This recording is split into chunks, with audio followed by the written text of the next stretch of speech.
നമ്മളങ്ങ് കളിക്കുക അതിനകത്ത് കിടന്ന്. ഒന്നുകിൽ ജാക്ക് പോട്ട് അല്ലെങ്കിൽ പടുകുഴി, ഇത് രണ്ടും ഞാൻ മൈൻഡ് സെറ്റ് ചെയ്തിരുന്നു.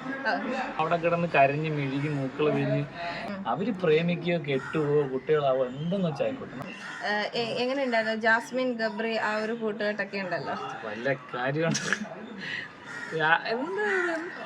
അതൊക്കെ എന്താ? അതൊന്നും അല്ലല്ലോ. നമുക്ക് എന്തൊക്കെ നിങ്ങൾക്ക് അതിന് എന്ത് കിട്ടി?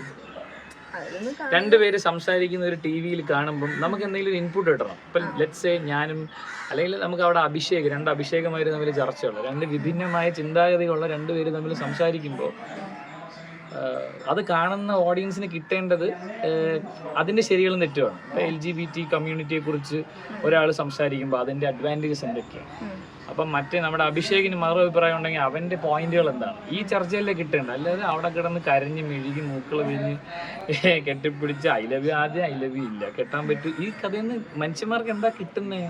എനിക്കൊന്നും കിട്ടാനില്ല. ഫുൾ നെഗറ്റിവിറ്റി അല്ലേ നമുക്ക് കിട്ടുന്നത്. അത് കാണുമ്പോൾ ആ കരച്ചിലും വീഴ്ചയിലും.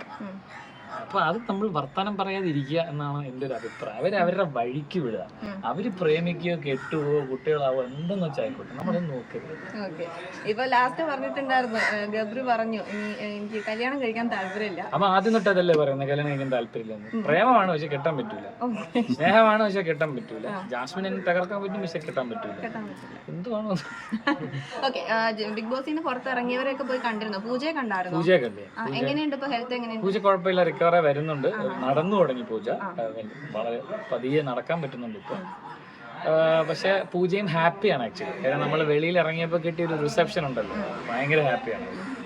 കുറച്ചാളും കൂടി കൂടുതൽ നിന്നിട്ടുണ്ടായിരുന്നെങ്കിൽ ഈ ഒരു അക്സെപ്റ്റൻസ് കിട്ടുമെന്ന് തോന്നുന്നുണ്ടോ? എനിക്ക് അതിനെ കുറിച്ച് ഒരു ഐഡിയ ഇല്ല. ഞാൻ ആ പോയിന്റിലെടുത്ത് ആ നിമിഷത്തിലെടുത്ത ഡിസിഷൻ എന്താണോ ഞാൻ അതിനെ റെസ്പെക്ട് ചെയ്യും. ഞാൻ അപ്പം എടുത്ത തീരുമാനം എന്താണോ അതിനെ ഞാൻ റെസ്പെക്ട് ചെയ്യും. അത് പിന്നെ നമുക്ക് വെളിയിൽ നടക്കുന്ന എന്താണെന്നൊന്നും ഒരു പിടിയില്ല. നമ്മളങ്ങ് കളിക്കുക അതിനകത്ത് കിടന്ന്. ഒന്നുകിൽ ജാക്ക് പോട്ട് അല്ലെങ്കിൽ പടുകുഴി, ഇത് രണ്ടും ഞാൻ മൈൻഡ് സെറ്റ് ചെയ്തിരുന്നു.